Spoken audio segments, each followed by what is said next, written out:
up on BG24 News. BGSU students come together to support a great cause. Plus, a new park opening has the Bowling Green community talking.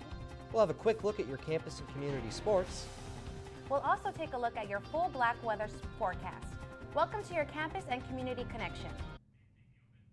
Live local news starts right now. This is BG24 News, live at 5:30.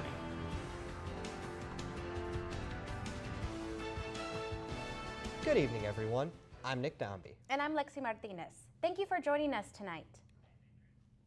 Bowling Green police received reports of more vehicle break-ins over the weekend. One vehicle entered in on North Enterprise Street, and a second break-in occurred on John Court. Some of the items stolen include a GPS system, tools, and textbooks. Police have received reports of 9 break-ins this month.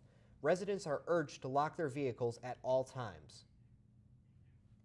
The Circle K gas station downtown is now the site of multiple crimes in Bowling Green. 2 separate incidents involved knives occurred over the weekend. One incident reported assault. Another incident involved robbery.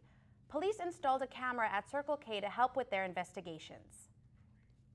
Students are taking over the Union Oval. They've been camping out all week to collect donations. Reporter Amy Stegerwald tells us about this unusually touching fundraiser.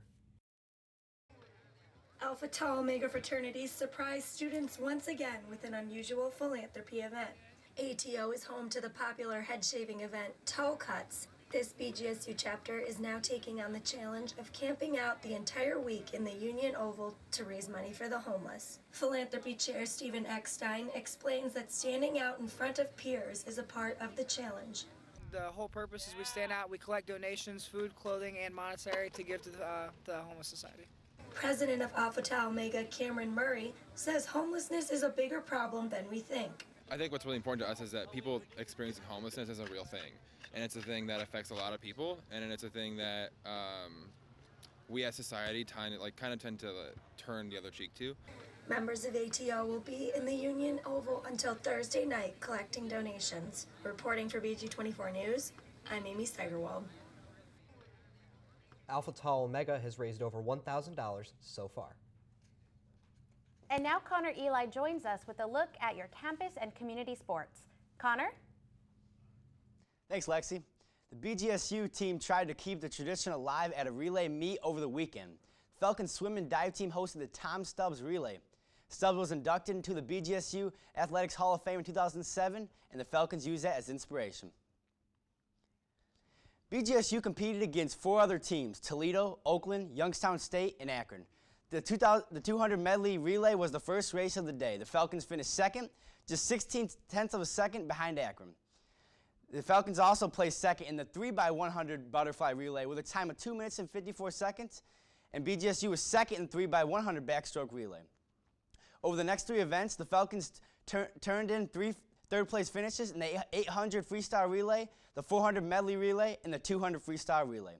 BGSU went on to finish third in the 4x100 relay and 5th in the 400 freestyle relay. They say numbers don't lie, and the numbers are in favor of the BGSU football team.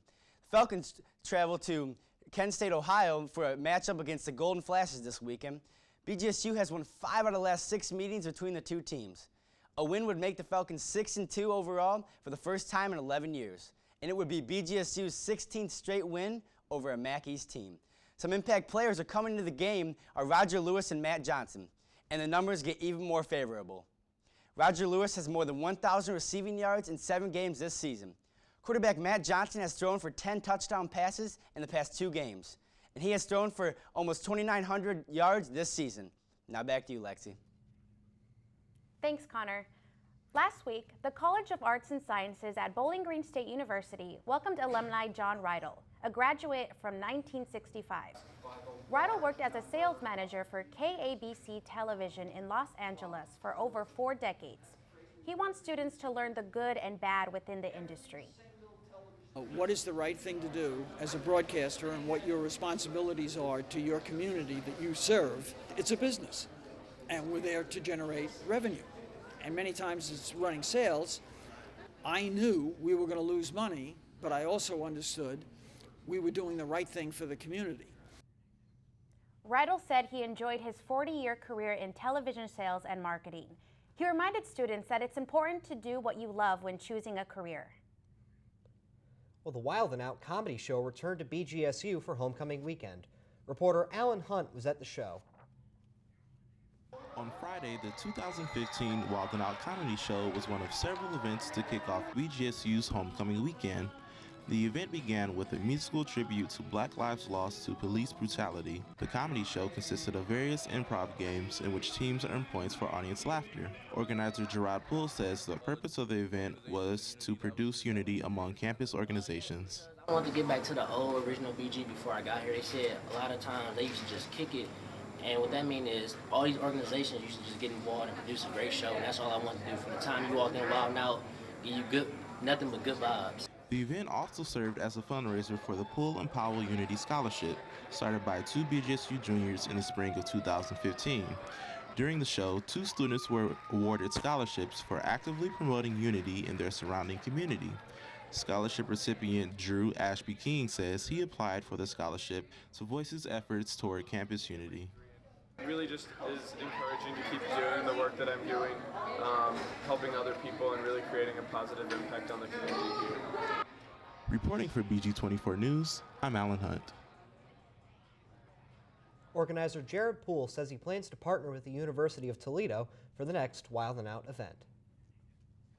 And now Kaylee Hodge joins us with your full Black Swamp weather forecast. Kaylee? Thanks, Lexi. Well, after those cool temperatures this past weekend, it's nice to finally have some warm temperatures in our area. Current look outside, it's 75 degrees with lots of sunshine. We do have a strong wind coming in from the southwest at 18 miles per hour, but luckily it's not cooling us down too much since it's from the southern temperatures. That makes it feel like 75 degrees. Tonight, we're going to be cooling down to 50 degrees. We will have some clearing of the skies with some clouds moving in, and those winds are going to slow down, so it's going to feel about 49. And then the humidity will also be pretty dry as well, so we're not looking for any potential for fog as we head into tomorrow. Tomorrow, look outside, it's going to be 74 degrees, very similar today with those strong south-southwest winds coming in, but it's still going to feel very nice until tomorrow night is when we see the change. We start to see some showers roll in as you head in towards 9, 10 o'clock. We're going to hit a low temperature of 60 degrees with a humidity of 78, so that's getting towards those potentially foggy hazards as you head into tomorrow night. A look at temperatures in our area right now, you can see there's not a lot of variance. Bowling Green is actually the warmest at 75 degrees, with Swanton and Fostoria being the coolest at 73. A look at the local radar, you can see this is why, is because we have these clear skies. There's no clouds in the area to block the sunshine. We're getting a very even coating of heating. The only area we are looking as a potential chance for showers is you head north towards Michigan, but we're not expecting that to extend towards us in the next couple hours. Now, if you take a look at this on a national scale, you can see this band extends across most of the Great Lakes as you head towards Iowa on all up the Canadian-American border. That's where we're seeing those showers. It's a very defined band, and it's also noticeable in those temperatures in this area. So as you take a look at the national temperatures, you can see right along the Canadian-American border, we're getting this very defined band of temperature gradient. You got a lot of warmer temperatures to the south, and then as you hit Canada, you get cool very quickly. Now what's causing this is this cold front system we got going. It's stationary, so we're not expecting it to move into our area anytime soon, but it's extending right here, and it follows all the way up into upper Canada from a low that we have going on up there. Now, I want to make a quick thank you to our president, Mary Ellen Mazie, for sending in Your Campus and Community, a beautiful picture of University Hall. You can see it right here. This was taken during fall break, so all these trees are still very green. Now, right now, we got a lot of beautiful golds moving into our trees. So if you see any cool pictures, make sure to shoot a picture and send it to us at our Facebook page, Twitter, and we will get it on the show for you to see on Your Campus and Community. Now, just a quick look at that 5-day forecast we're always interested in. You can see that we got a nice temperature of 74 tomorrow, and then it gets very variated. We're going to start to cool down as we head in towards Friday with a temperature of 60 degrees before we warm up again on Saturday with a high of 70, and then we dip down to 58 on Sunday. All right, well, thank you, Kaylee. The city of Bowling Green opened up its new park yesterday. Community members gathered at Ridge Park to watch the ribbon cutting. The park is located at the former site of Ridge Elementary School. We put in a lot of work First trying to Ward make that happen. Councilman Daniel Gordon says that the park was built for families to enjoy.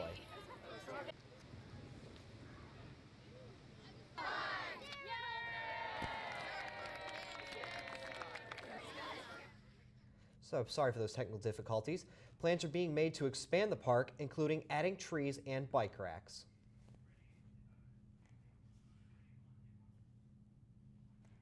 Police are investigating another bomb threat at Frank Elementary School in Perrysburg.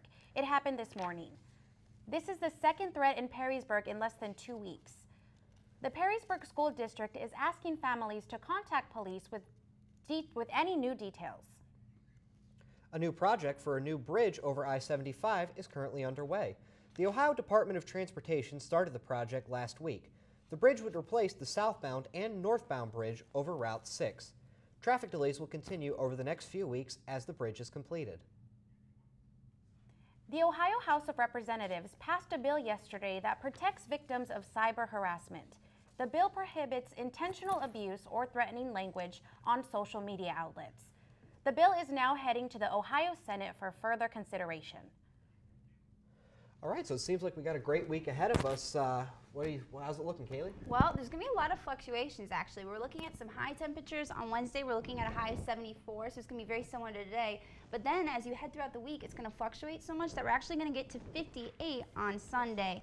Saturday, luckily, is looking pretty good, so it'll be a good day to head out, get out to any activities on Saturday. Oh yeah, especially with that even heating, it'd be great to go out to the lake for Halloween weekends. I mean, especially since it's about pretty consistent across the board, and then Sunday it's going to be, seems like yeah, right Sunday you're going to need to conditions. get your parkas out, get ready for those winter temperatures, unfortunately, because it's going to be kind of chilly compared to the 70-degree temperatures we'll be experiencing on Saturday. All right, yeah, and I have to make my way out to Halloween weekend. Isn't there only 2 weeks left? I think so. I'm not sure, but I'm definitely making it out this weekend because you can't take a risk of missing that, you know? Oh, no, you can't. It's always a lot of fun, and especially since we can't go down to the Doit on the weekends. Hey, Kent State, going to be a good game? Yeah. The football team looks they looked very good against Akron last week, and you know we've been very successful against Kent. So I think if Matt Johnson throws more touchdowns just like he has, BG's going to be successful on the road this weekend. All right, man. That's exciting. I got some friends out at Kent State. Maybe I'll drive down and take a visit. I'm not sure. As long as you represent your BG spirit. Yeah, there you go. Oh, you know I will. All right, well, thank you for joining us here at BG24 News. Be sure to follow us on Facebook, Twitter, Instagram, and YouTube for more stories. Also, tune in here tomorrow at 5:30 for the BG24 Public Affairs Show. From everyone here at BG24 News, I'm Nick Dombey, here with Lexi Martinez, Kaylee Hodge, and Connor Eli. Have a great night, everyone.